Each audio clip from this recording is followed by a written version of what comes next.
It's time for a Bible story. The story of Joseph, part 4. Wait, this is the last part of the story of Joseph, huh? Sure is. Man, this story got way crazier than I expected. That's true. Joseph did go through a lot, but remember, through it all, in every bad situation, God still had big plans for his life. No kidding, God's plan really was big. He was sold into slavery by his brothers, then he was lied about and thrown in jail. Now he's pretty much running the entire country of Egypt. Totally.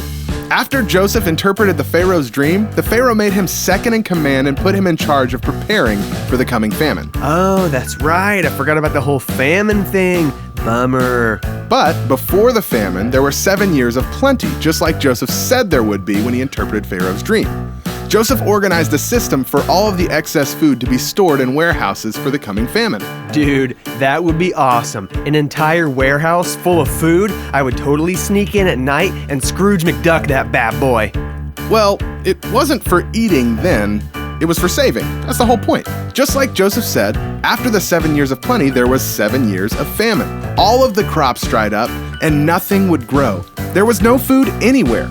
Not just in Egypt, but for miles and miles all around. Oh no, what are they gonna do? If the people don't have any food, they're gonna starve, man! They're gonna starve! I know, that's why Joseph stored up all the food, remember? Oh, right. Forgot about that. Joseph set up a system for people to come and get rations of food to eat so they could make the food last for all 7 years. Man, Joseph is so smart. If I was as smart as Joseph, I would totally be an inventor and invent something awesome. Like a machine that takes bread and heats it up on the sides, you know? Oh, and you could put a timer on it or something. You mean a toaster? Hey, that's a great name for my invention. I'm totally gonna use that. Well, Joseph was very smart, so God set him up to help tons and tons of people survive this famine that otherwise probably would have died. Man, that is so cool. Joseph is like a superhero, except he saves people with food. He's like a food-per-hero. It's definitely not a word, but millions of people from all over Egypt and the surrounding area would come and get portions of grain to take home. And one day, some people showed up to get some food that Joseph never expected to see. The Power Rangers. What? Yeah, man. They gotta eat too. Gotta keep their energy up for all that morphine. No, not the Power Rangers. It was his brothers. What? His brothers are the Power Rangers? What?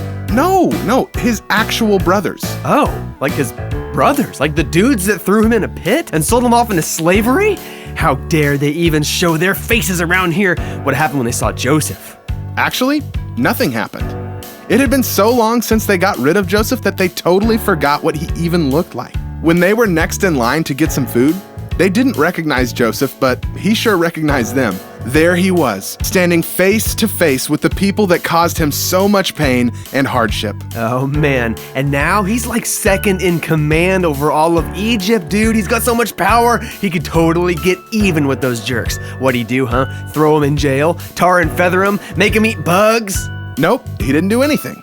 Wait, what? This is your chance, dude. Come on, Joseph, get some sweet revenge. Get even, do something. Well, he did do something, but it wasn't what you might expect. He gave them a test. Ah, nice. He gave him some homework.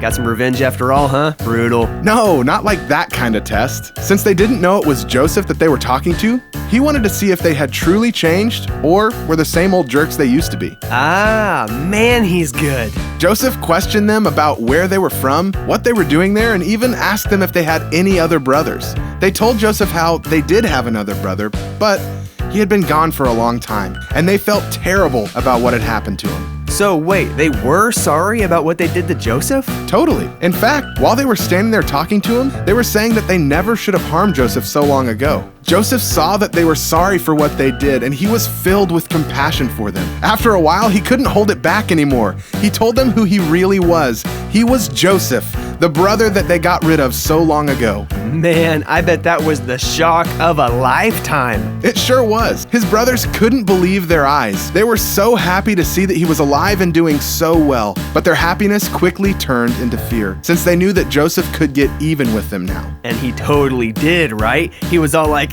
"You bunch of jerks, eat all these bugs!" No, he didn't do that. He forgave them. Wow, seriously? Yep. Joseph knew that getting revenge on his brothers would ultimately hurt his family even more, and God gave him the power to forgive them. Even though his brothers totally hurt him and got him into all sorts of trouble, they apologized for what they had done, so Joseph chose to forgive them. Man, that is incredible. Way to go, Joseph. Taking the high road. Nice. And not only that, but he brought the rest of his family to Egypt, including his father Jacob, who is now a very old man. And he was so glad to see Joseph alive. It was like the ultimate family reunion. Whoa, I get it now. All these big plans you kept talking about, it's all coming together. Even in the hard times, when everything seemed to be going wrong, God was still with Joseph and used his circumstances to take care of him and his whole family. Exactly. The story of Joseph shows us that even in the hard times, God is still with us. And maybe most importantly of all, that being able to forgive, even when it's not easy, can make all of the difference. That is awesome. But wait, since this is the last part of the story, there's no more to be continued, are there? Nope, that's a wrap on old Joseph. Ah, man, I was just starting to like those. Gonna miss those little guys. Me too, pal. Me too. Well, the end. You don't have to say it like that.